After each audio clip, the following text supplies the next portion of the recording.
जय श्री महाकाल, श्री शिवा नमस्तुभ्यम। कैसे मेरे प्यारे दोस्तों, आशा करती हूँ कि आप सब लोग अच्छे और स्वस्थ होंगे। जैसे आप सभी को पता है कि 28 अक्टूबर को है शरद पूर्णिमा।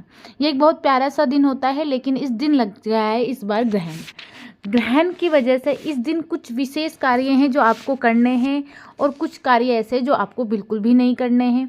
कई बार क्या होता है, हम जाने अनजाने में कुछ ऐसे कार्य कर देते हैं जिससे कि पूरे साल हमारा खराब हो जाता है। आपको पता है कि चंद्र ग्रहण हो या सूर्य ग्रहण हो, बहुत से कार्य करने की मनाही होती है। इस दिन सूतक लगता है, तो हम बहुत से कार्य ऐसे होते हैं जो हमें बिल्कुल भी नहीं करने चाहिए, जिनके भूलपूर्वक भी करने से हमारे जीवन पर बहुत अत्यधिक प्रभाव पड़ता है।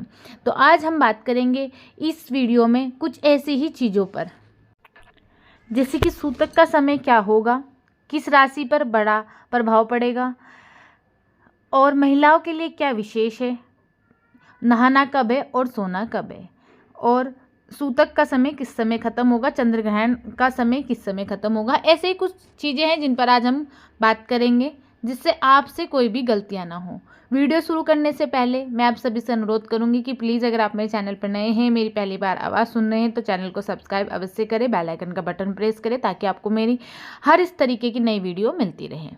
तो अब हम बात करते हैं कि चंद्र ग्रहण शुरू किस समय होगा। तो मैं आपको बता दूं कि चंद्र ग्रहण रात को 1:05 पर शुरू होगा, ठीक है, और समाप्त 2:24 पर होगा।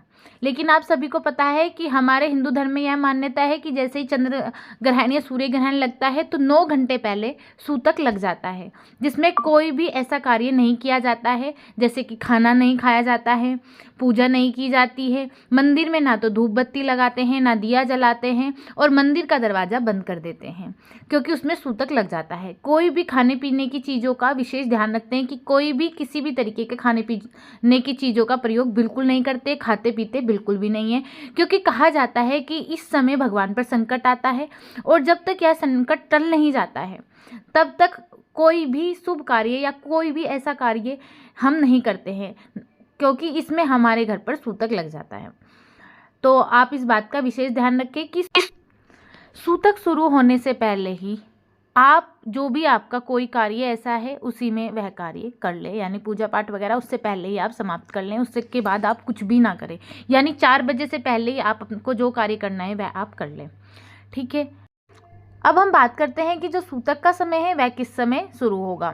तो जो सूतक का समय है वह 28 अक्टूबर को शाम के समय 4:05 पर शुरू हो जाएगा और इसका समापन 29 अक्टूबर को रात को 2:24 पर इसका समापन होगा, ठीक है। तो आप इस बात को ध्यान रखें कि जो ये इसके बीच का जो समय है यह पूरे 9 घंटे हो जाएगा। तो यह हमारा जो होता है सूतक का समय होता है।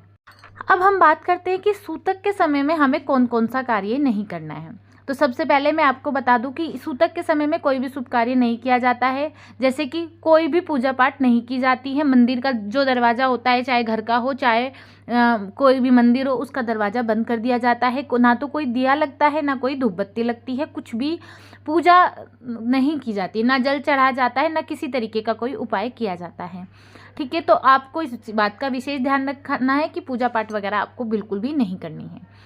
उसके बाद दूसरा क्या है कि आपके घर में जितने भी व्यक्ति हैं वह 4 बजे से पहले ही खाना खा लें। उसके बाद किसी को खाना खाना नहीं होता है, यह बहुत ही अशुभ माना जाता है। तो इस तरीके से आप बिल्कुल ध्यान रखें कि खाना 4 बजे से पहले ही खाएं। और दूसरा, आपको 4 बजे नहाना है, ठीक है।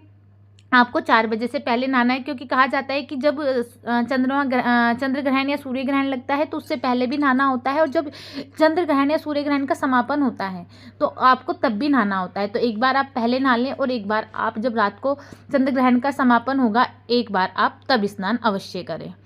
उसके बाद आपको कि भले ही आप पूजा मंदिर में ना कर रहे हो, लेकिन आप किसी भी स्थान पर बैठकर, कहीं भी जगह बैठकर आप राम नाम का जाप अवश्य करते रहें। यह बहुत ही शुभकारी होता है।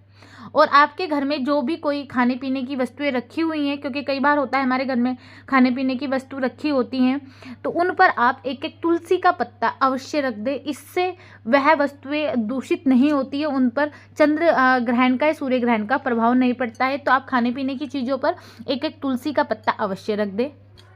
लेकिन यह तुलसी का पत्ता आप पहले ही तोड़ लें, क्योंकि उस दिन भी आप नहीं तोड़ सकते, तो पहले ही आप इसको तोड़कर रख लें।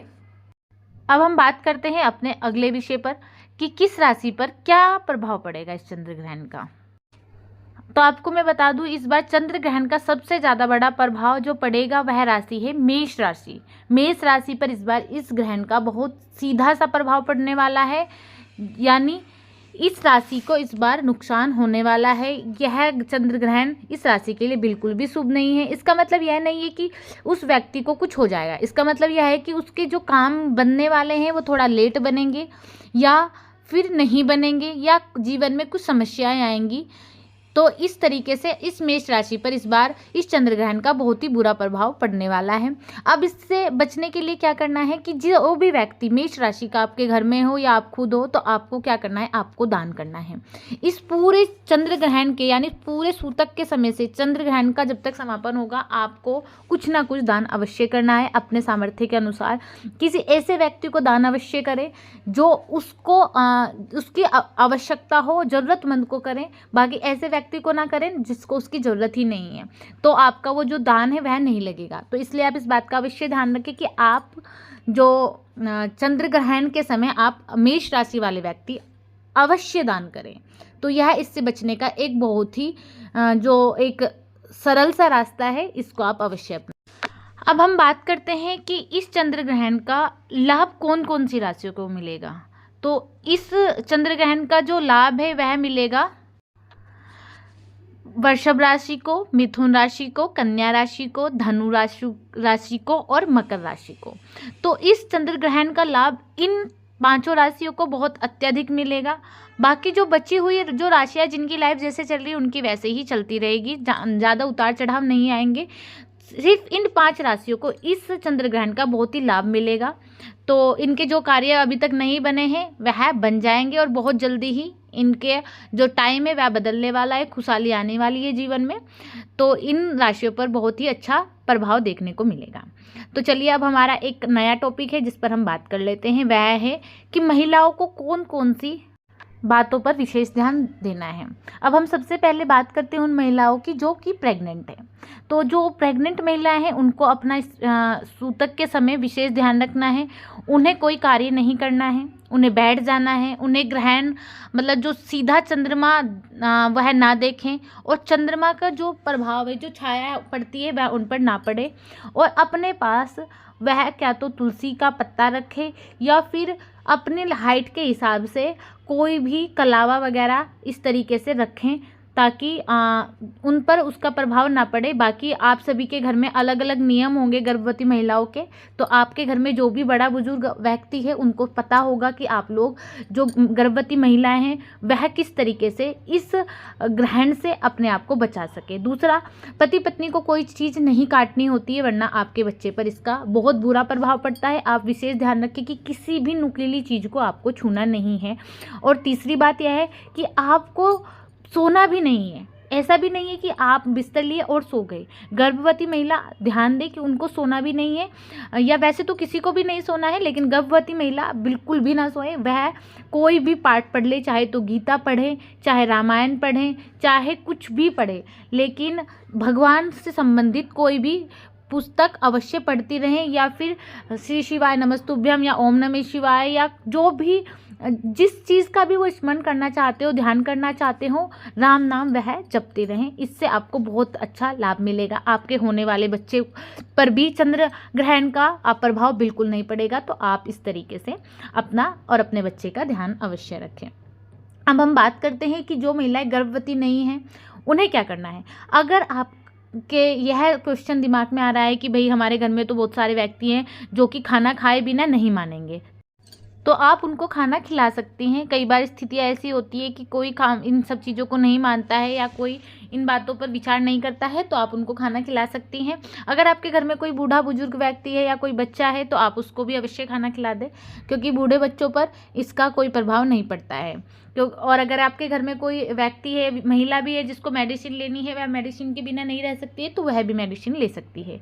लेकिन आपको बस इसी बात का ध्यान रखना है कि आपको दूषित खाना नहीं खिलाना है। आपको चाहे तो आप ताज़ा बनाएं, या फिर अगर आपके घर में बचा हुआ खाना रखा है तो उसमें तुलसी दल आपने अगर रख रखा है तो वही खाना आपको खिलाना है। बाकी जो बिना तुलसी दल वाला पका हुआ खाना आपको बिल्कुल नहीं खिलाना है, क्योंकि चंद्र ग्रहण और सूर्य ग्रहण का सीधा प्रभाव सबसे पहले हमारे खाने पर ही पड़ता है। जो पका हुआ खाना होता है सबसे पहले वही दूषित होता है, तो दूषित खाना बिल्कुल भी नहीं खिलाना चाहिए। और फिर आपको जो एक विशेष बात का अवश्य ध्यान रखना है, वह रखना है कि जब चंद्रमा ग्रहण का समापन हो जाएगा उसके बाद आपको स्नान अवश्य करना है। अपने घर में झाड़ू पोछा अवश्य करें और घर को शुद्ध करके ही आप स्नान करें, और जो आपने कपड़े पहन रखे थे वह भी आप धो दें। तो आपको इन सब बातों का विशेष ध्यान रखना है। जितनी मुझे जानकारी थी मैंने बताने की अच्छे से कोशिश करी है। आशा करती हूँ आपको सारी बातें अच्छे से समझ आई होंगी। मिलते हैं नई वीडियो के साथ। अब सबसे पहले आप मेरे चैनल को सब्सक्राइब करें, बेल आइकन का बटन प्रेस करें, ताकि आपको इस तरीके की हर नई वीडियो मिलती रहे।